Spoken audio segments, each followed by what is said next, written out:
Good evening, everybody. One way or another, the United States and China seem to be edging ever closer to confrontation over the release of the deadly Wuhan virus on the unsuspecting world by China and the Chinese Communist Party's deliberate and deceitful cover-up. Chinese leader Xi Jinping today escalating tensions between the two countries, calling on his nation's military to, quote, explore ways and means of training and preparing for war, end quote. Xi's comments come after a recent internal Chinese report warning Beijing they need to be prepared for the potential of armed conflict with the United States. Chinese Communist Party officials have made it clear over recent days they will utilize the Wuhan virus pandemic they helped create to achieve their goal of global domination. China's foreign minister telling the United States to stop what it calls its wishful thinking of trying to change China. All of this to these actions so far have been diplomatic, measured, even mooted.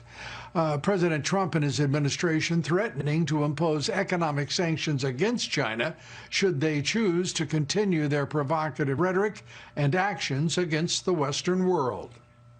Secretary Pompeo would likely be unable to certify that Hong Kong maintains a high degree of autonomy, and if that happens, there will be sanctions that will be imposed on Hong Kong and China. It's hard to see how Hong Kong could remain the Asian financial center that it's become if China takes over. And for more reaction from the White House and the latest on China's crackdown against democracy in Hong Kong, we turn to our own Susan Lee in New York. The Chinese foreign minister says that the U.S. and China are on the brink of a Cold War over coronavirus and what he calls political foreign forces supporting the Hong Kong pro-democracy movement. More protests planned Wednesday outside of Hong Kong's government buildings downtown. He has for the country, and that would be a risk that would absolutely be unacceptable to the Chinese Communist Party. But nonetheless, he is pushing the envelope, and thankfully so. This administration has a comprehensive plan to deal with it, not just economically, but politically, and also militarily, and also deal with the information operations. And I think I got to lean our shoulders into more of it than what we have. And obviously, because of what has been taking place recently, it's got our attention, it's got our government's attention, it's got our president's attention, and it's got the world's attention. And in the Pacific, critically important how much force we bring to bear in that region, and how much of our total might we apportion to the Pacific.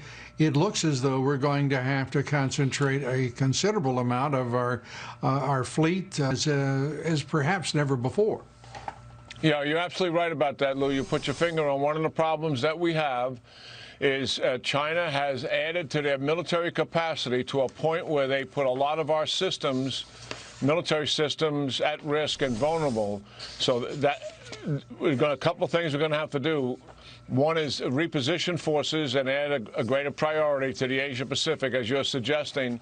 And then the second piece of that, and Secretary Esper is on top of this, and that is to accelerate advanced technology programs that will create the kind of military deterrence that we want to have in that part of the world, and we don't want China making any foolish steps because we don't have it.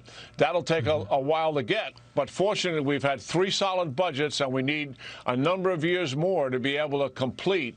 But fortunately we've had 3 solid budgets, and we need a number of years more to be able to complete those advanced technology systems that we have to bring on board. We're going to need that kind of funding. If we don't get it, then jeopardy is going to be around the corner. Flashpoints as of right now. Clearly Taiwan, as has been the case over decades. Perhaps North Korea. Perhaps some of the other nations of Southeast Asia. Your thoughts about where the United States is likely to be tested first and foremost? Yeah. Well, I think it's right in front of us now with Hong Kong. I think Xi's calculation is that he's no longer going to go along with the facade that the local government in Hong Kong is really in charge. They're now in charge, and that's what this new law that was mentioned in the introduction is all about, which means they can arrest anybody, anytime, on any charge, is what that law permits. And the second thing, it deals with foreign interference. They can deport any foreigner without a lot of cause. They'll come up with some phony excuse, but that law gives them that authority, to include the media. So, and China is risking this, and we have to understand this. China, if it comes to it, they're going to own Hong Kong, and if they have to lose the financial hub to own it and make sure that as a result of the protest in Hong Kong, there's no pushback on the mainland, they will do that because they want to protect their regime and their Chinese Communist Party at all cost, to include risking that loss. Does that impact them economically? Yes, but it doesn't bring them to their knees either. So this is a calculated move on their part to really begin to take control of Hong Kong and change it from something that we knew in the past. And Taiwan is another issue. President Tsai has been elected there, Lou. She's an anti-Chinese Communist Party president. Right. She was decisively elected. She's had the strongest support the country's ever had from the United States. China is going to put more pressure on them as well. That'll be another flashpoint for us.